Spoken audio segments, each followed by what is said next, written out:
સુરતના વરાછામાં દબાણ હટાવ કામગીરીનો ઉગ્ર વિરોધ થયો। લારી ગલ્લાવાળાઓએ ઉગ્રપણે વિરોધ નોંધાવ્યો છે।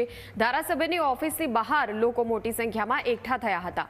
કુમાર કાનાણીની ઓફિસની બહાર લોકો ભેગા થયા। રસ્તા પર ધંધો કરતા લોકોની રોજીરોટી છીનવાઈ છે।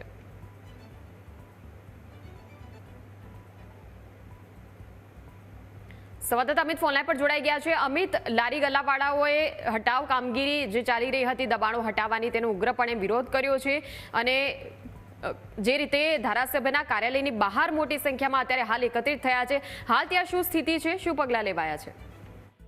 જી ચોક્કસથી વાત કરવામાં આવે સુરત શહેરના વરાછા વિસ્તારમાં જે દબાણ હટાવો ઝુંબેશ પોલીસ અને પાલિકા દ્વારા હાથ ધરવામાં આવી રહી છે, તેને લઈને આજે રસ્તો રોકીને જે ધંધો કરતા હતા લારી પાથરણા વાળાઓ, તે તમામનો જે ગેરકાયદેસર જે સામાન હતો તે જપ્ત કરવામાં આવ્યો છે।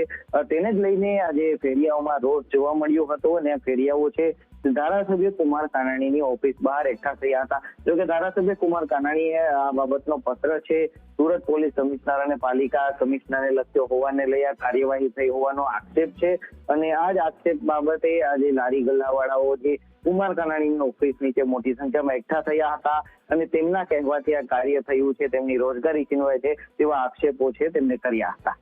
જી બિલકુલ, આભાર અમિત સમગ્ર માહિતી બદલ।